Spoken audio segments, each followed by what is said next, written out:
อ๋อสบายดีพี่น้อง FC แฟนคลับพี่น้องมาหาผู้เฒ่าสอนเนาะบ่ได้มาหาดนแล้วพี่น้องโอ้ยผู้เฒ่าได้เมียเด็กน้อยพี่น้องหัว75ปีเนาะเมียก็25ปีลูก2พี่น้องบ่เห็นดนแล้วจอยกว่าเก่านะพี่น้องเนาะจอยแท้จอยวันผู้เฒ่าเนาะเป็นหยังอึดของกินก็เดียวอันเป็นพญาติบางเพชรกับประแดกกับบุมีเกี้ยนเอาเมียไปใส่ละเมียกับลูกอ๋อออกมาพี่ดูเมียเจ้าไปใส่ละอันนั้นสงสัยเฮ็ดการบ้านหลายบนพี่น้อง จนจอยโซมคืนหนึ่งมันได้6-7 ดอกพอบ่เท่าบ่ได้ปะบ่ได้เอาไปซะแล้วเอามานี่โดมาลิ้นพี่โดบ่เห็นโดนแล้วเป็นปีศีสัตว์ก็บ่ได้ละโอ้ได้เมียเด็กหน่อยก็แบบนั้นแหละจังได้อันของอยู่ของกินเขาวนำซ้ำปลาเป็นจังได๋ล่ะได้เมียเพิ่นพี่น้องที่ไปขอเขาเรา16,000รอขอเขารับทงเขาให้รับทงโอ้มันบังตะวันตะเวทเอาออกมาพี่นิดนึงเจ้าย้ำออกมาหาผู้เฒ่านิดนึงลูกไปใส่เบิดลูกเอาพี่น้องมายามขู่หักต่างวัยเนาะบ่ได้มายามโดนผู้เฒ่าเนาะผู้เฒ่าได้เมียเด็กน้อยหัว70เมียก็25ปีลูก2เนาะข้ามมาตีได้สภาพเฮือนซ่านเป็นได้ผู้เฒ่าฝนตกบ่หัวบ่สภาพเฮือนซ่านฝนตกบ่หัวบ่ช่วงฤดูฝนฮะมันหัวมันคูบอนหัวเบิดคูบอนเลยเนี่ยพี่น้องสังกะสีที่ข่อยซื้อมาให้เนาะตอนนั้น 3-4 แผ่นนะพี่น้องช่วงนั้นก็มาซอยเป็นหลายแนวเป็นข้าวปลาอาหารแห้งเป็นไข่หมกเผ็ดแป้งนัวมาซอยโอ้หลายเทื่อแล้วพี่น้อง 3-4 รอบแล้วแต่ว่ารอบนี้เป็นจังได๋ล่ะคือว่าจอยส้มกว่าเก่าเป็นจังได๋จอยส้มแฮะฮะมึงขี้อยู่เขาญาติเป็นจังได๋จอยส้มกว่าเก่าแฮะมันเฮ็ดเวียกกลางคืนหลายเพิ่นบ่ มึงเมียก็จอยส้มหรือผัวก็จอยส้มแหละตั้งแต่ปีแล้วเหตุการณ์บ้านบ่ได้บ่ยันเมียปะบ่มันก็ได้ลูกได้ที่เราก็ได้2 คนได้ลูก2 คนเลยเนาะ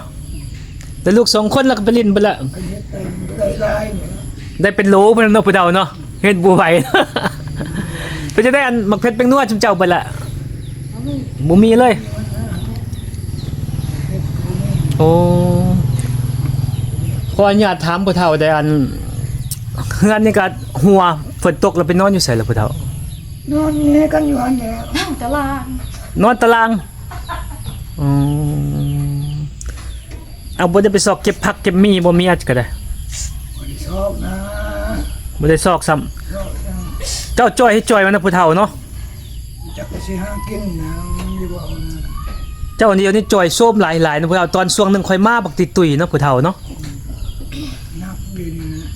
เดี๋ยวนี้ผอมลงโซมคิดเรื่องใดแดคิดความทุกข์นี่แหละคิดความทุกข์งูตามโตตามเบิ่งเขาตามโตตามเบิ่งเขาละมีเขาละทุกข์ลงสักไส้แม่นบ่เขาละรวยขึ้นสักไส้อุกใจแดดทุกข์แดดจนเมียหนีปะแดดเนาะแม่นบ่เมียบ่หนีปะแล้วติเดียวนี่โอ้ก็เราวันนี้เนี่ยคือมีคนมาเอาเราเคยละมาเอาบ่เมียเคยหนีปะจักเทื่อแล้วผู้เฒ่าหนีปะเจ้าว้าวเป็น4-5 เทื่อโอ้เมียหนีปะเป็น4-5 เทื่อแล้วเจ้าอันนี้แต่เริ่มเอากันอยู่นะตั้งแต่เริ่มเอากันพุ่นเป็นจังได๋จังขึ้นนอกใจผัวเป็นหยังน่ะแต่เริ่มเอากันฮะมุดมัดแล้วว่าจังได๋ผู้เฒ่ามุดมัดก็เป็นของเรามุดมัดเอาผัวเฒ่าแล้วมุดมัดเป็นจังได๋จังเป็นมุดมัดอยากได้ไหม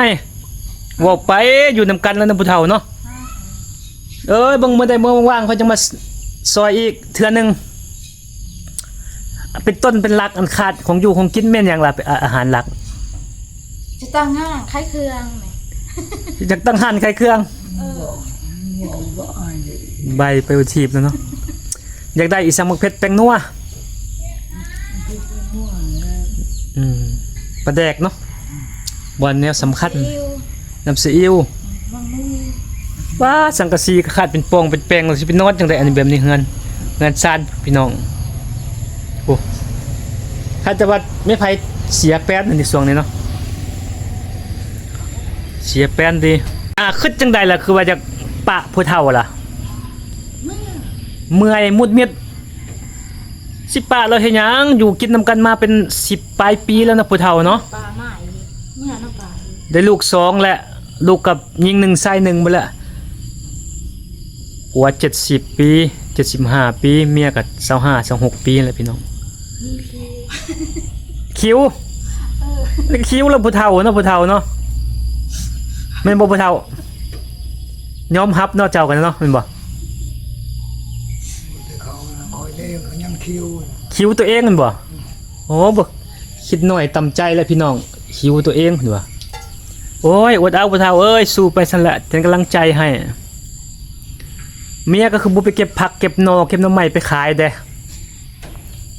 เครื่องนุ่งค่อยเอามาให้ส่วนนั้นเบิดเลยแม่นบ่ เขาไม่ ห้องนั่นแล้วลูกกระสอบ ก็สอบหั่นก็บ่เอาไปซักเด้ ใช่สบู่ เอ็ดหยังกินแรงแต่ละมื้อ มี บ่มีหยังกินเลย แบบใคร แต่ละมื้อเฮ็ดหยังกินแรงผู้เฒ่า มีนะ บ่มีเลย แล้วก็นอนที่ชื่อนะ เพื่อก็นอนซื่อๆกินอีสังแล้วกินน้ำหมอก